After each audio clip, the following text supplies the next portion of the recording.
오늘 우리가 하나님의 말씀을 함께 보면서 주님께서 가장 많이 강조하고 계시는 말씀이 두려워하지 말아라. 너희들이 세상에서 복음을 전함에 있어서 가장 싸워야 되는 영적인 대상이 바로 두려움이다. 그렇게 말씀을 하고 있습니다. 그러면서 너희들이 두려워하게 되면 주님이 너희들을 부끄러워할 것이고, 너희들이 두려워하지 않으면 주님이 너희를 자랑스럽게 생각할 것이다. 그런 내용으로 이 말씀을 정리할 수 있겠습니다. 그러면서 두려움이라고 하는 것이 얼마나 영적으로 우리가 싸워야 되는 중요한 대상인가 하는 것을 우리에게 가르쳐 주시면서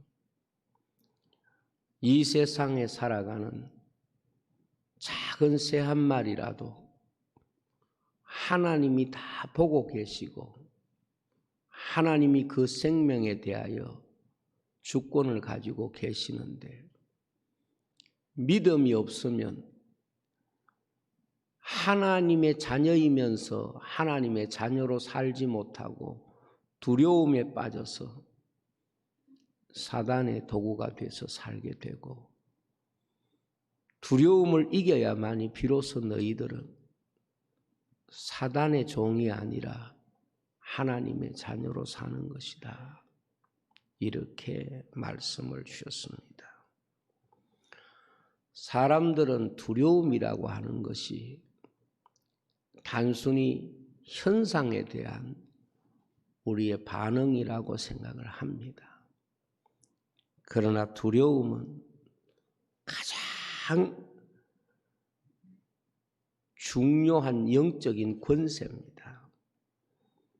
이 두려움이 바로 사람을 지배하는 영적인 권세라는 것을 성경은 처음부터 마지막까지 계속해서 이 중요한 진리를 우리에게 들려주고 있습니다. 하나님을 두려워하는 사람은 하나님의 지배를 받는 사람이고, 사람을 두려워하는 사람은 사람의 지배를 받는 사람이다. 주님은 오늘 그것을 우리에게 말씀하면서 두려움으로 인간의 마음에 무엇을 두려움으로 의식하느냐에 따라서 그 사람이 믿음을 가졌느냐, 믿음을 갖지 못했느냐, 그것을 판단하고 결정할 수 있다 하는 것을 말씀했습니다. 최근 우리는 세상 어떤 것도 두려워하지 않을 것 같았던 한 사람의 자살 소식을 들었습니다. 물론 자살이 맞다, 타살이 맞다, 굉장히 배후의 이야기에서 서로 상반된 이야기가 나옵니다.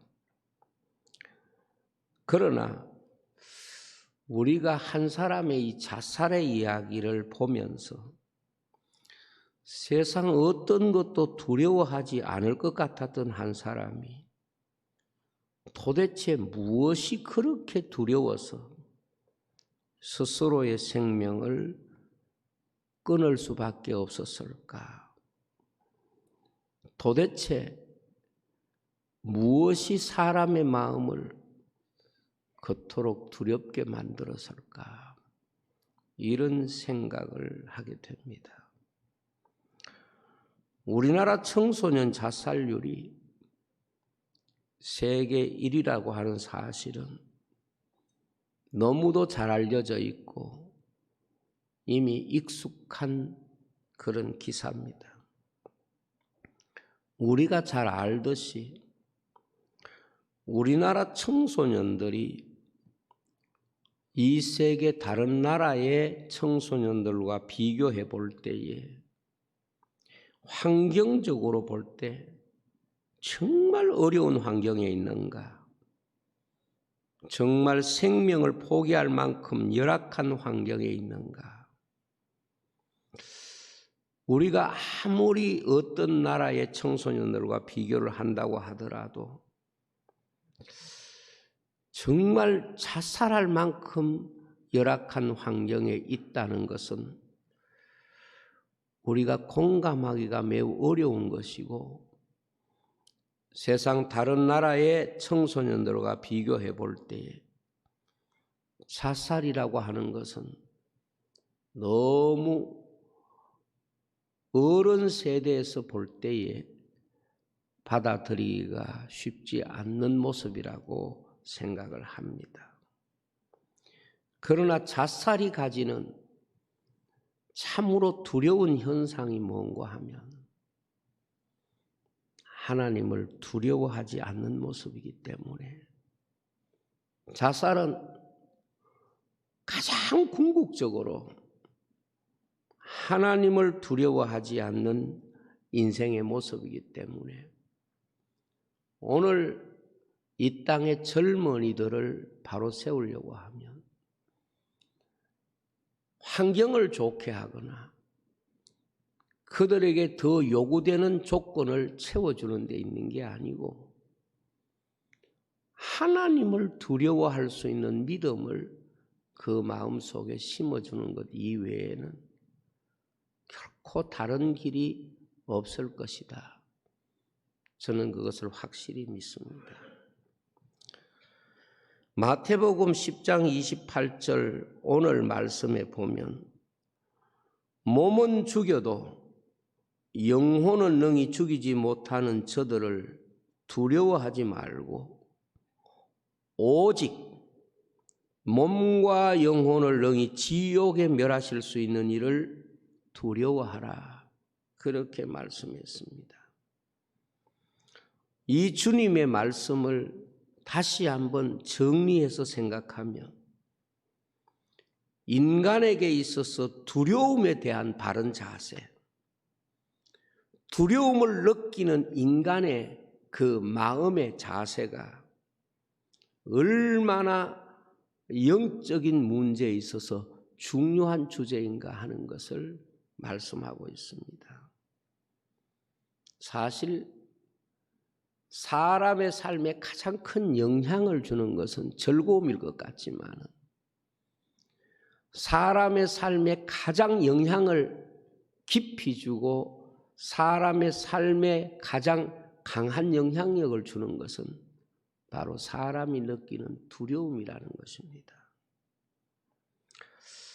전에 그런 글을 읽은 적이 있습니다. 유대인들이 포로 수용소에서 가스실에 끌려가서 수백만 명이 그곳에서 죽었습니다. 그런데 포로로 잡혀있는 유대인들의 숫자하고 그들을 감시하는 독일 군인의 숫자의 비율을 보면 1000대1이라는 거죠. 여러분 아무리 무기를 가지고 있고 그래도 1000명이 하나를 못 이기겠습니까? 1000명이 하나를 응하지 못하겠습니까? 소위 말하면 그 속에서 죽기로 각오하고 달라들면 그 유대인들이 독일 군인들을 다 제압하고도 충분히 남을 수 있을 만큼 유대인들에게 가능성이 충분히 있지만 독일 사람들이 유대인들을 지배하는 가장 강한 무기는 바로 두려움인 겁니다. 이 두려움 하나로 한 사람이 1000명을 꼼짝하지 못하게 하는 것이고, 불과 얼마 되지 않는 군인들이 수백만 명을 죽일 수 있는 그런 힘을 가지고 있는 것입니다. 사단은 이것을 알고 있습니다. 그래서 종말이 되면 두려움으로 인간을 지배하는 세상이 될 것이고, 이 두려움을 가지고 인간을 통제하는 시스템을 만들어 갈 것입니다. 성경은 사단을 우는 사자같이 삼킬 자를 두루 찾아다닌다고 그랬습니다. 우는 사자가 무엇입니까? 두려움을 도구로 해서 인간의 마음을 빼앗고 인간을 지배하는 구조를 사람의 의식 속에 심어 놓는다는 말씀입니다. 두려움은 단순히 사람의 감정에서 경험되는 불안과는 다른 것입니다. 두려움이야말로 사단이 인간을 지배하는 참으로 무서운 권세인 것입니다. 오늘 주님의 말씀이 무엇을 우리에게 가르치고 있습니까?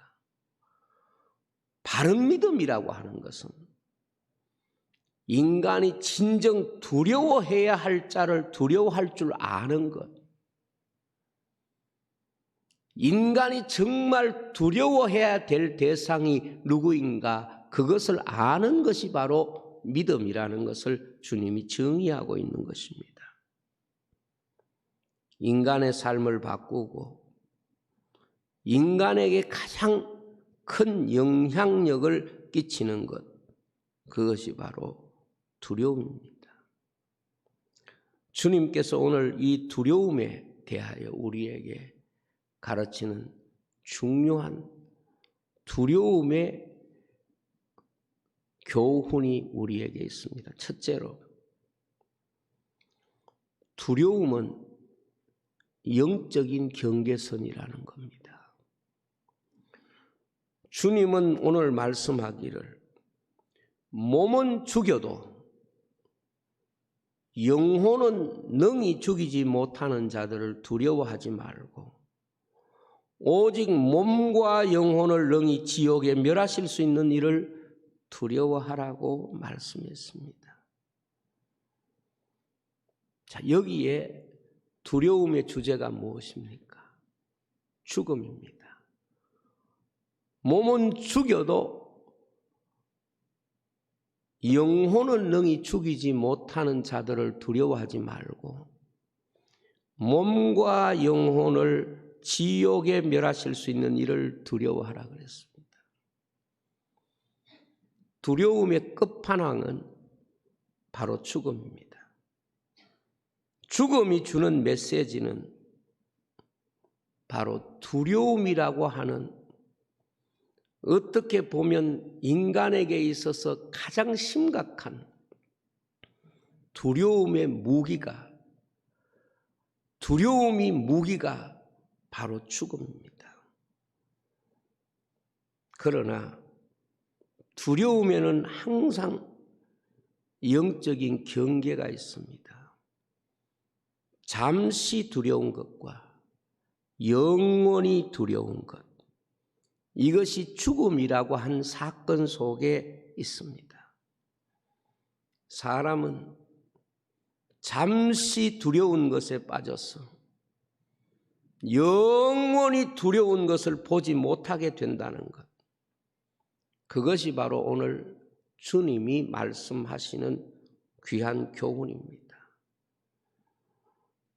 이 세상의 두려움이 아무리 크다고 하더라도 세상의 두려움은 죽음까지가 끝이라는 겁니다. 그러나 하나님 앞에서 인간이 느낄 두려움은 죽음으로서 끝나는 것이 아니라 영원한 두려움으로 영원히 두려워하면서 한순간도 두려움에서 자유롭지 못하는 인생으로 버려지는 것이 바로 심판이고 지옥이라고 주님이 말씀하고 있습니다.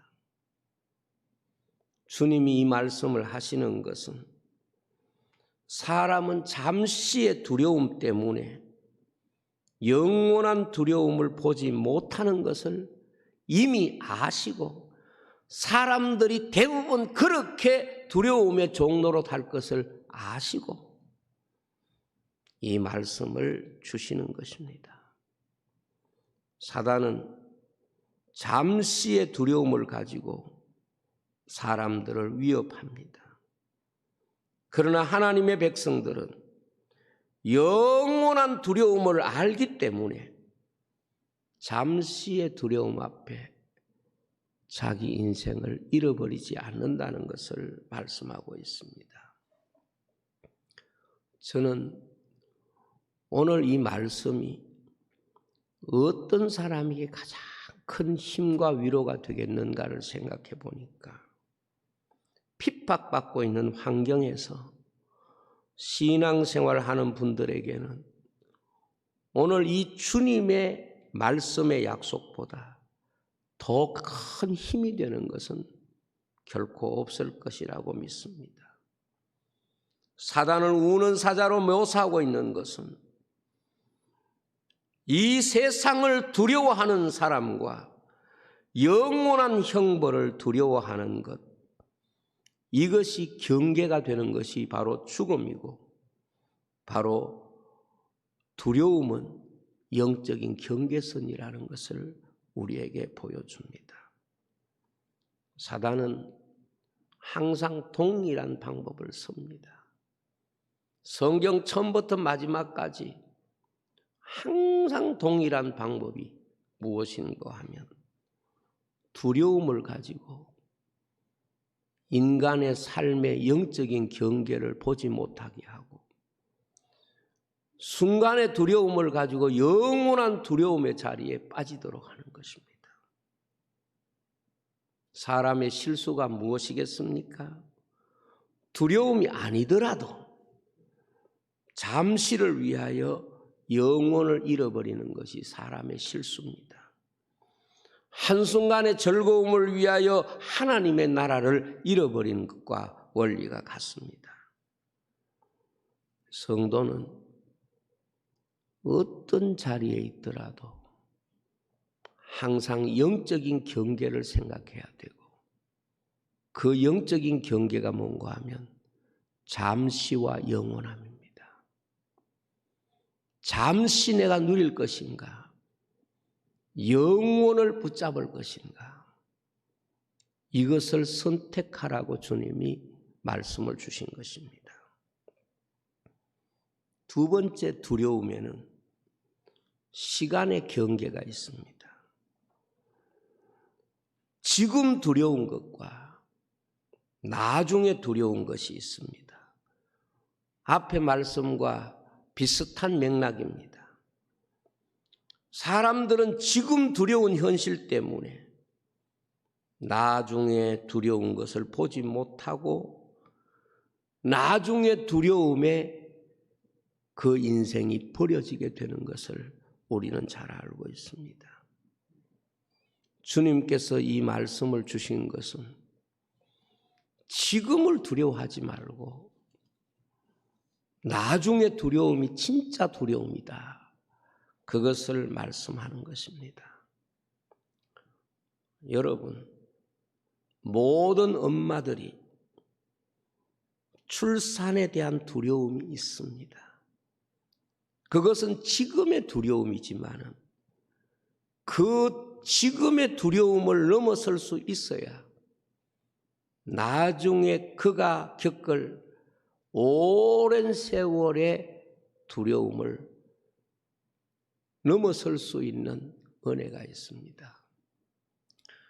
지금 제가 말씀드리려고 하는 것은 지금 두려움을 피해버리면 결국은 돌아가 보니까 나중에 그보다 더 큰 두려움이 기다리고 있더라는 겁니다. 지금 두려움을 피하지 말라는 뜻입니다. 지금 두려움에 대하여 당당하라는 말입니다. 공부하는 학생이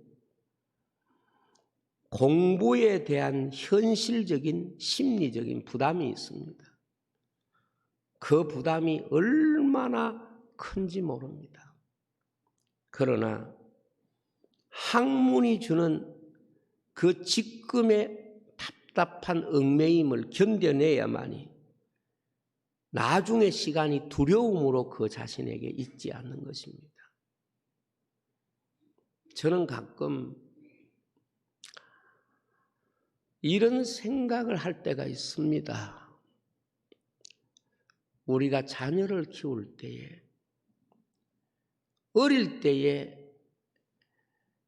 바로 가르쳐놔야 나중에 그에게 있어서 그것이 걸림돌이 되지 않습니다. 그런데 어릴 때에 잘못 가르쳐 두면 나중에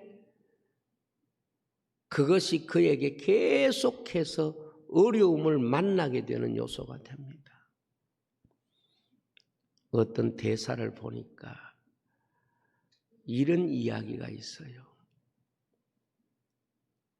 어떤 집에 외동딸이 있습니다. 크봅니다. 그러니까 이 외동딸이 엄마를 일찍 잃고 아버지 밑에서 지났는데 아버지가 해달라는 대로 다 해주다 보니까 자기에게 조금이라도 싫은 사람은 견뎌내지 못하는 거예요. 그래서 1년에 벌써 가정교사가 4사람이나 바뀌어진 거예요. 5번째 온 거예요. 그런데 그 가정교사에게 아버지가 또 말합니다. 우리 아이 싫어하는 거 가르치지 마라. 내 아이 싫어하는 거 가르치지 마라. 그렇게 말합니다. 아이를 가르쳐 보니까 여전히 이 가정교사가 가르칠 수 있는 게 하나도 없다는 걸 느껴요. 그래서 애기 아버지에게 가서 이렇게 가정교사가 말합니다. 이 아이를 사랑하는 사람은 당신 하나밖에 없다. 당신 하나 이외에는 모든 사람이 이 아이를 사랑하지 않는다. 당신은 당신 하나밖에 사랑받지 못하는 자식으로 키울 것인가? 아니면 모든 사람에게 사랑받는 자식으로 키울 것인가? 당신의 자식이니 당신이 선택해라. 그러니까 그러면 당신이 우리 아이를 모든 사람이 사랑받는 자식으로 키워달라. 그때부터 이 아이에게 대단히 소위 말하면 엄격한 교육이 시작이 되고 그리고 나중에 가서 이 아이는 그 선생님의 뜻을 알고 제대로 생각하고 제대로 사람을 대하는 인격적인 그런 교육을 받아내는 것입니다. 여러분, 우리가 늘 생각해야 될 것은 지금이라고 하는 것은 다음과 연결된 시간이지 지금밖에 못 생각하는 사람은 다음이 없다는 것이고 지금을 우리가 어떻게 관리하느냐에 따라서 다음도 있다는 것입니다. 바로 그것이 두려움이 시간의 경계가 된다는 뜻입니다. 3번째로 두려움은 관계의 경계가 있습니다. 다르게 말하면 보이는 두려움이 있고 보이지 않는 두려움이 있습니다. 오늘 주님이 말씀하신 전자는 보이는 두려움이고 후자는 보이지 않는 두려움입니다. 세상의 권력은 대개 보이는 두려움을 가지고 세상을 지배합니다. 그래서 독재자들은 보이는 두려움을 극대화시키고 보이는 두려움을 가지고 사람을 통제합니다. 저는 인간적으로 참 불쌍한 사람이 누군가 하면 보이는 두려움을 가지고 사람을 통제하는 정치 지도자들입니다. 그들은 보이지 않는 두려움을 인식할 수 있는 영성이 없기 때문에, 그들은 보이지 않는 두려움을 알지 못하기 때문에 그들이 하는 일이 얼마나 악한지 모르는 거예요. 그래서 항상 순교자들이나 그리고 예수님까지도 십자가 위에서 아버지여 저들을 사하여 주옵소서, 저들은 자신이 하는 일을 알지 못함이니라 그랬어요. 보이는 두려움을 가지고 사람을 지배하는 것은 자기 자신의 보이지 않는 위치와 상태를 알지 못한다는 뜻입니다. 그래서 보이는 두려움은 그 두려움의 경계선이 죽음까지입니다. 보이는 두려움은 죽음까지가 두려움의 끝지점입니다. 그래서 주님께서는 너희 생명을 멸하는 자를 두려워하지 말고 너희 생명과 영혼을 지옥에 던지는 자를 두려워하라 그랬습니다. 이 기준으로 우리가 성경을 보면 믿음의 사람들은 보이는 두려움과 보이지 않는 두려움 가운데 항상 보이지 않는 두려움을 더 크게 느꼈던 사람입니다. 요셉에게 보디발의 아내가 말합니다. 아무도 보는 사람이 없다. 이 집에는 우리 두 사람밖에 없다. 그러나 요셉이 자신의 믿음을 지킨 것은 보이는 두려움보다 보이지 않는 두려움, 하나님이 알고 계시고 보시고 계시다 하는 것입니다. 다윗도 마찬가지입니다.